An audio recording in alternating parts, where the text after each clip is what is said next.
中国领导人呢已经提出了人类命运共同体的概念，科学技术是其中的主要组成部分。我们需要做的是重新定义科技全球化，以增进全人类的福利、提高生活水平为目的。各位网友大家好，我是包明。俄罗斯遭制裁敲响警钟，中国有责任重新解读科技全球化。乌克兰危机爆发以来，美国和西方对俄罗斯科技领域实施了彻底的禁运，不但政府明令禁止向俄罗斯出口高技术，驱逐俄罗斯的科学家，美国的一些科技巨头企业也参与了制裁活动。你像苹果、谷歌、贝宝这一类的互联网运营商都停止了在俄罗斯的运营，给俄罗斯的客户带来极大的不便。因此有不少人对科技全球化的概念提出了质疑，认为需要重新评估科技全球化对国家安全的威胁。我认为这样的警告是非常有必要的。高技术产业的全球化或高技术研发的全球化，虽然是美国人提出或推动的，也形成了不可阻挡的趋势。但是美国资本集团的本意并不是为了造福人类，而是希望通过这种形式构建全球化的企业网络，剥夺其他国家的高技术研发或产业化的能力，实现美国资本集团的利益最大化。比如说在中国大陆之外，主要的网上支付手段是美国的贝宝。贝宝的创始人之一就是当今炙手可热的科技大亨马斯克。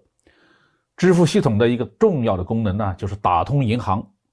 这里说的打通银行不仅仅是本国的银行，也包括国际交易系统。在乌克兰战争爆发以前呢，俄罗斯人也大量的使用贝宝。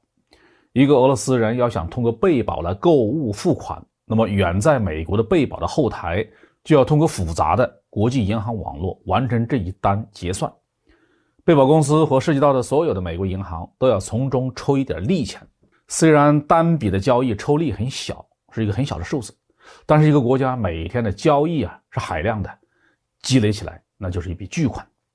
同样，搜索引擎、社交网络、电商网站的盈利机制都是一样的。在德国这样的传统的资本主义的强国，电商也基本上是被亚马逊所垄断。要想建立自己的面向全球的在线支付系统和电商，需要庞大的人才群体和投资能力。这个世界上除了中国和美国，可能没有其他的实体有这样的资源和能力。高技术研发的情况也一样，美国一直在极力的控制全球的高技术开发能力。我们注意到，在全球范围内目前前沿技术的研发处在相当不平衡的状态。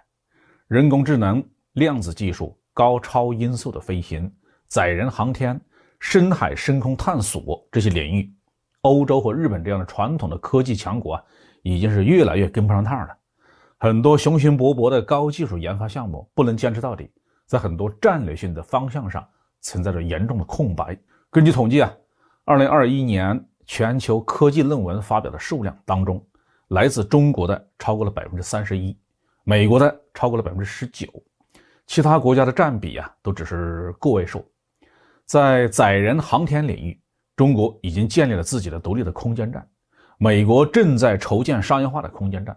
而欧洲和日本甚至连自主空间站的想法都提不出来。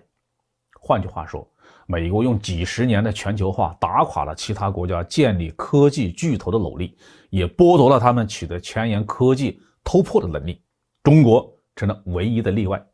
正是因为美国无法压制中国的高科技的研发，相当多的美国政客以及学者甚至提出全球化失败了。其实呢，科技全球化并没有失败，仅仅是想割中国的韭菜的企图失败了而已。